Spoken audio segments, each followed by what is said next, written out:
জিন্দাবাদ জিন্দাবাদ শিক্ষা বিভাগ শীঘ্ৰে অবিবেচক সিদ্ধান্ত উঠাই লও শিক্ষা বিভাগ ঠিক কৰি এনে অবিবেচক সিদ্ধান্ত কিয় ললে জবাব লাগে জবাব দিয় ইমান দিনে মূল্যাঙ্কন কৰি ঠিক কৰি এনে অবিবেচক সিদ্ধান্ত কিয় ললে অসম চৰকাৰ জবাব লাগে জবাব দিয় ছাত্ৰ ছাত্ৰীৰ জীৱনৰ লগত হেতালি অসমৰ ছাত্ৰ ছাত্ৰীৰ লগত হেতালি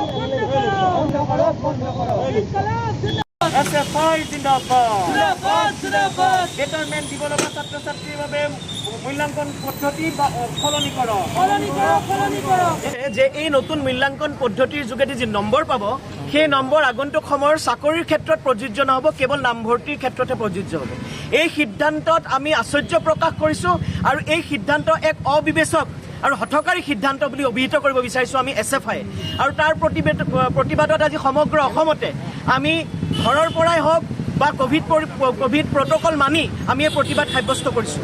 ছাত্ৰ ছাত্ৰীক গিনিপিক সজাই এক তুগলকি ফৰমান জাৰি কৰি অসম চৰকাৰে হায়াৰ ছেকেণ্ডেৰী আৰু মেট্ৰিকৰ ছাত্ৰ ছাত্ৰীৰ জীৱনক লৈ হেতালি খেলাৰ অধিকাৰ নাই। এই অবিবেচক সিদ্ধান্ত অতি শীঘ্ৰে অনতিপলমে বাতিল কৰাৰ আমি দাবী জনাইছোঁ।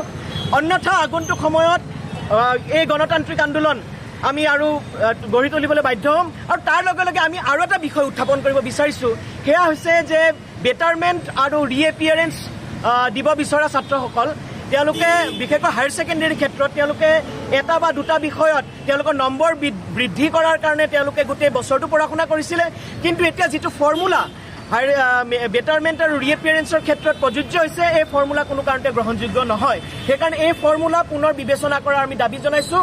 ছাত্ৰ ছাত্ৰীৰ জীৱনক লৈ হেতালি খেলাৰ অধিকাৰ অসম চৰকাৰৰ নাই।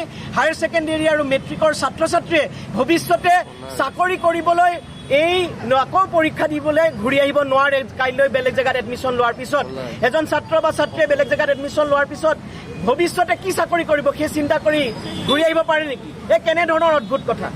নিশ্চয় যিসকলে সন্তুষ্ট নহয় নিজৰ নম্বৰক লৈ তেওঁলোকে পৰীক্ষা দিয়াটো এটা বেলেগ এটা বিষয়, কিন্তু নামভৰ্তিৰ বাবে মাৰ্কশ্বিটখন ব্যৱহাৰ কৰিব পাৰিব, চাকৰিৰ বাবে নহয়। এয়া একদম নুশুনা নুপুজা এক ঘটনা ঘটিছে। এই সিদ্ধান্ত অতি শীঘ্ৰে বাতিল কৰাৰ আমি SFI দাবী জনাইছোঁ।